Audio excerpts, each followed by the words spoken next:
Hey, what's up guys? Welcome to another Cozy Experience video. The truth about Elemental. First, what did I think about it? So I actually thought this movie was pretty good. In the end, overall, I enjoyed myself with this movie. It made me leak a tear.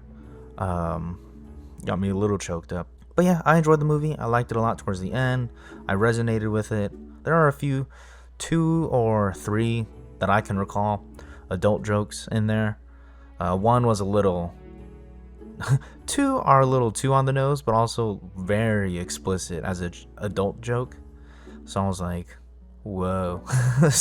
But I think overall, if you see this with your family, or even not with your family, but with someone else, I think you should have a good time towards the end.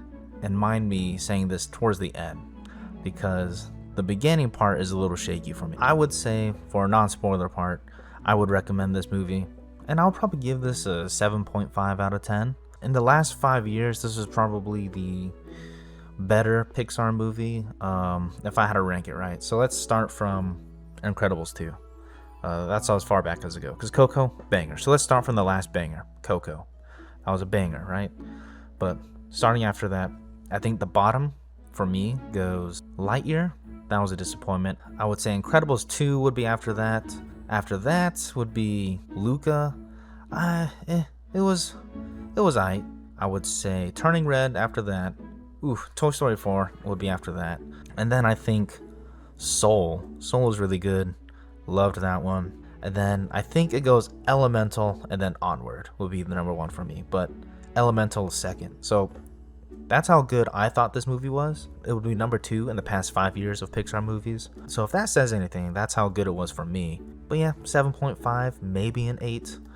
Visually, stunning. Soundtrack was really good. I enjoyed the music in this movie. So those are my non-spoiler good things I would say about it. The non-spoiler bad things I would say about this movie, or my critiques, would be that, or one of the characters at the beginning is hard to even like. You see that the plot is only happening because of this. There's 2 things in the movie why the plot progresses that you're like, well, this could easily have been fixed. So if you recognize those 2 things, that probably will take you out of the movie a little bit. It took me out of the movie a little bit. That's why I kind of scored it 7.5 to an 8. Overall, it's a good movie, but there's 2 things in it that stand out. You're like, well, this movie wouldn't be happening if it weren't for those 2 things that are easily corrected. A lot of movies that I think are awesome and really good don't have things that are easily corrected. That's what makes them good, because you're on a journey. You don't know how it's gonna resolve or how it can be resolved. In this movie, you're like, well, what the heck? Now let's talk about the truth about this movie. I'm gonna try to consolidate this and talk about the 2 things that could have prevented the story from even progressing. For those who haven't seen it, this is your spoiler warning, right?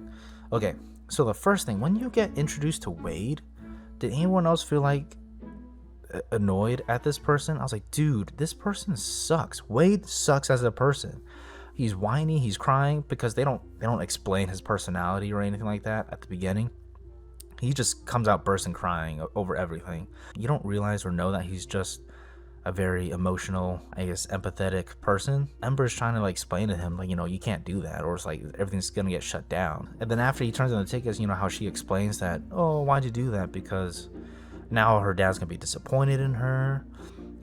Everything he worked for is gonna be shut down and gone. And she couldn't save the shop. He's retiring.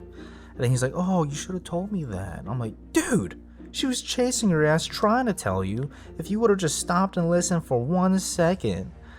That bothered the hell out of me. So I didn't like Wade. So that could have, in my eyes, it took me out of the movie a little bit. I was like, dude, you dumbass. Whatever.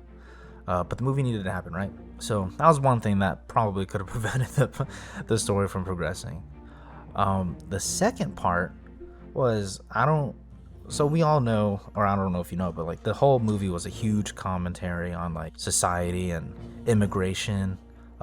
Maybe, I don't know if it was based off of the working class, or the poor versus the rich, or anything like that. But there was a moment when there was that crack in the floodgates, and I was like, well, they found the issue, and then they were like, well, let's get this fixed. And I guess the cement people were because Wade had a incident with the cement people, they were like, no, we're not gonna fix it. And you're like, dude, what? People are literally either gonna die or flood should be happening when it shouldn't be. Like they said, they've been trying to find the leak for a while in the movie. But like these cloud people are like, yeah, no, we're just not gonna fix it. And I was like, dude, this is stupid. It was dumb. For me, I thought it was dumb. Like, the reason you're not gonna fix it is just because Wade accidentally got cement on you. Like, it was too bare bones or too simple of an incident to have these cloud people turn away or turn their backs on the fire people, or even like it was weird because in my head I'm like, I feel like that's a crime. One, it's either a hate crime, or two, like the fact that they just don't want to fix it just for the movie to keep going. That part took me out of the movie. Maybe that was the point of the movie, was that, some people don't fix things because they hate other people, but that wasn't the scenario or situation in the movie, right? The movie had a scenario where he just needed hey, can you plug cement in this hole and we're good to go. But because Wade accidentally in the past had a cement incident that covered the cloud people, that they didn't want to do it. And that, I think, isn't representative of what they were trying to portray. If they were trying to portray like classism or something like that. Those two parts took me out of the movie. If you care about woke stuff or anything like that, I would say this movie wasn't really that woke. They stereotyped Wade's sister being a lesbian, like liberal arts person. I was like, dude, this what? LGBTQ community are more than just liberal arts people. But yeah, I think those are my thoughts on Elemental. The story could have been prevented twice. Overall, it was cute, it was beautiful, music was good. You do learn to love Wade. He does become a cool guy. Wade is someone who just speaks his mind, right?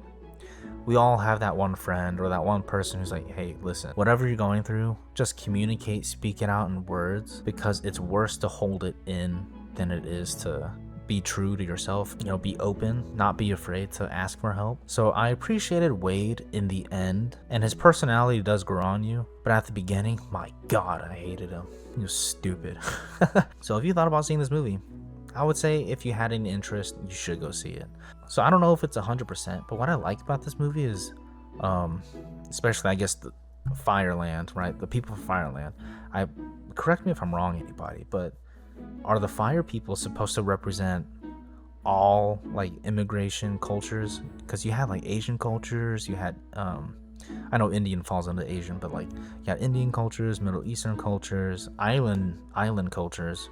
Even, I would say, even African cultures too, kind of just meshed all into the fire people. Because I saw my heritage in the fire people, but I can see other heritages too, like the way she talked to her father, Ashva, or something like that. I thought that was really cool. I loved it. I thought it was beautiful and well done. It was very stereotypical about the father expecting their child to take over the shop, everything they worked for. I mean, they had commentary. It was very subtle and like surface level, but a commentary of, I wouldn't call it racism, but just the fact that grandparents, right, especially in Asian cultures, grandparents want you to marry someone of your same kind.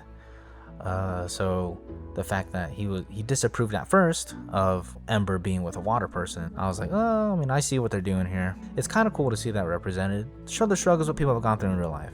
I applaud the movie for that, because I resonated with it. I've gone through something similar myself. A lot of it is relatable on a surface level, on an emotional level, on a societal level. I think if you give this movie a chance, I think you may like it. But if you don't, that's totally cool. You do what you want with your money. Sorry, my explanation kind of dragged on. But yeah, check it out if you want. If you don't, that is okay. I'll catch you guys in the next Cozy Experience. Peace.